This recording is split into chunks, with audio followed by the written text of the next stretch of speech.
नमस्कार, मैं हूं शुभम मिश्रा और आप देख रहे हैं जोहार झारखंड। चलिए करते हैं बुलेटिन की शुरुआत और सबसे पहले बात करेंगे विधानसभा उपचुनाव के बारे में। दरअसल आज मांडर में मतों की गिनती जारी है और यहां पहले राउंड के बाद कांग्रेस की शिल्पी नेहा तिर्की अपनी प्रतिद्वंदी यानी कि बीजेपी की गंगोत्री कुजूर से आगे चल रही है। मांडर विधानसभा उपचुनाव में बीजेपी की गंगोत्री कुजूर कांग्रेस की शिल्पी नेहा तिर्की एआईएमआईएम समर्थित देव कुमार धान के साथ 14 प्रत्याशी खड़े हैं। पंडरा बाजार समिति में हो रही काउंटिंग के लिए सुरक्षा के कड़े इंतजाम हैं। मतदान की गिनती 21 राउंड में पूरी होगी। निर्वाचन आयोग के सूत्रों के अनुसार चुनाव के नतीजे दोपहर बाद तक घोषित होने की उम्मीद है।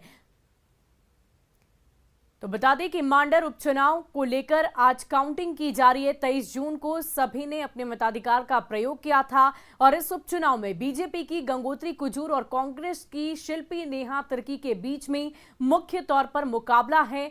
और ऐसे में अगर पहले रुझान की बात करें तो इस वक्त पहले राउंड के बाद कांग्रेस की शिल्पी नेहा तिर्की आगे चल रही हैं और अपनी प्रतिद्वंदी बीजेपी की गंगोत्री कुजूर को उन्होंने पीछे छोड़ दिया है। तो मांडर उपचुनाव को लेकर ये बड़ी खबर आप तक पहुंचा रहे हैं। पंडरा बाजार समिति में इस वक्त मतगणना जारी है और लगातार सुबह से ही काउंटिंग की प्रक्रिया चल रही है। तमाम सुरक्षा के इंतजाम किए गए हैं और साथ ही साथ हर ये कोशिश की जा रही है कि बिल्कुल निष्पक्ष तौर पर इस चुनाव का परिणाम सामने आ सके। बता दें कि शिल्पी नेहा तिर्की कौन है, इसकी पूरी जानकारी आपको देते हैं। कंधों पर पिता की विरासत लिए ये इस बार चुनावी रणभूमि में उतरी हैं पूर्व विधायक बंधु तिर्की के। और ये देखिए, आपको हम दो ग्राफिक्स के माध्यम से समझाते हैं। पहले राउंड की गिनती के बाद 50 वोटों से गंगोत्री कुजूर पीछे चल रही हैं। पहले राउंड की वोटिंग में कुजूर को कितने मत मिले हैं इसकी भी संख्या हम आप तक पहुंचा रहे हैं। 3940 वोट गंगोत्री कुजूर को मिले और वहीं इधर 3990 वोट शिल्पी नेहा तिर्की को मिले, यानी कि कुल मिलाकर 50 वोट से इस वक्त शिल्पी नेहा तिर्की पहले राउंड की वोटिंग के बाद आगे आती नजर आ रही है। ये दो बातें हम आपको इस वक्त दिखा रहे हैं, कैसे इन दोनों के बीच में जो काउंटिंग चल रही है इसमें 50 वोटों का फासला इस वक्त नजर आ रहा है। पहले राउंड में गंगोत्री कुजूर पीछे होती नजर आ रही हैं, 50 वोटों से ये पीछे हैं और उपचुनाव को लेकर पहले से ही काफी तैयारियां की जा रही थी। जोर शोर से प्रचार प्रसार भी किया गया था और इतना ही नहीं, सीएम हेमंत सोरेन ने भी चुनावी सभा में हिस्सा लिया और चुनावी जनसभाओं को संबोधित भी किया था। और इन सब के बीच हमारे संवाददाता अविनाश हमारे साथ लाइव जुड़ चुके हैं। अविनाश, क्या कुछ अभी इस वक्त के हालात हैं? क्या वो जो फर्स्ट राउंड की वोटिंग के बाद अभी क्या कुछ आगे की राउंड में रिजल्ट सामने आता हुआ नजर आ रहा है?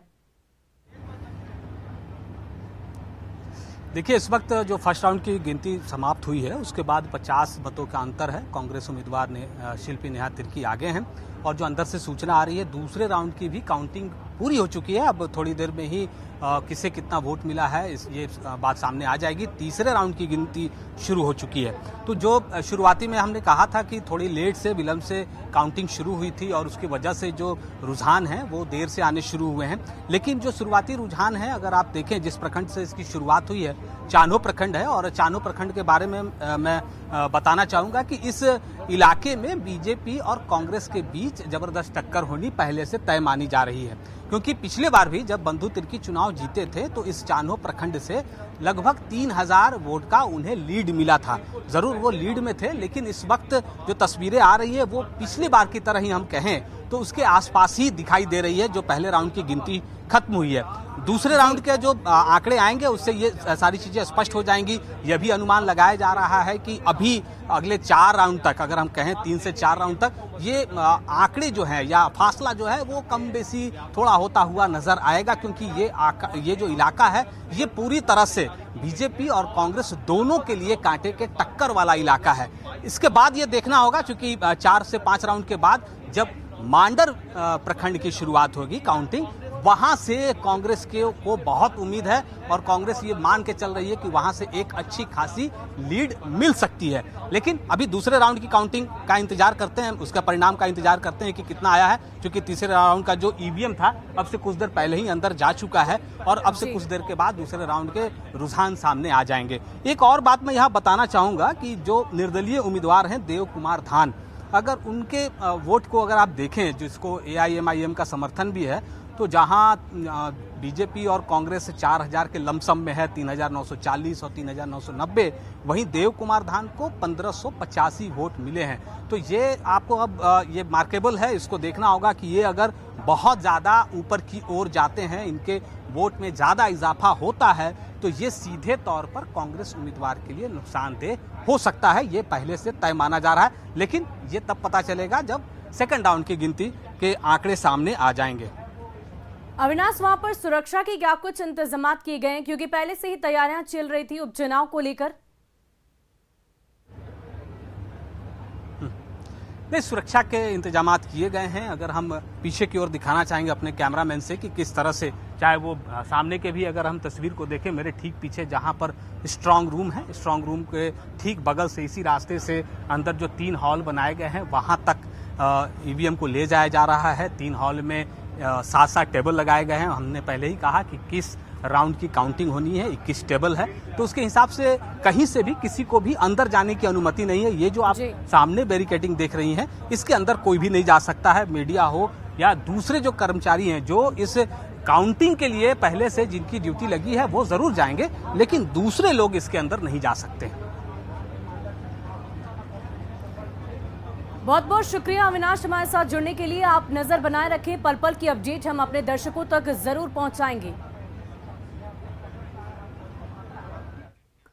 और फिलहाल बढ़ते हैं अगली खबर की ओर। राष्ट्रपति चुनाव में किस उम्मीदवार का समर्थन किया जाए, इसे लेकर जेएमएम में दुविधा की स्थिति है। कल समर्थन के मुद्दे पर रांची में जेएमएम अध्यक्ष शिबू सोरेन के आवास पर करीबन 3 घंटे तक पार्टी की बैठक चली, लेकिन कोई नतीजा नहीं निकल सका। मुख्यमंत्री हेमंत सोरेन इस मुद्दे पर 27 जून को दिल्ली में गृह मंत्री अमित शाह से मुलाकात करेंगे और उनसे ही इस मसले पर चर्चा की जाएगी। वहीं सीएम हेमंत का कांग्रेस अध्यक्ष सोनिया गांधी से भी मिलने का कार्यक्रम बना हुआ है और इन मुलाकातों में क्या नतीजा निकलता है, इस बारे में पार्टी के अध्यक्ष शिबू सोरेन को जानकारी दी जाएगी और इसके बाद अगर जरूरत पड़ी तो पार्टी की एक बार फिर से बैठक भी बुलाई जाएगी और इसके बाद ही किस उम्मीदवार को समर्थन दिया जाए, इस पर औपचारिक रूप से ऐलान किया जाएगा। वैसे पार्टी ने अंतिम फैसले के लिए जेएमएम अध्यक्ष शिबू सोरेन को अधिकृत किया गया है।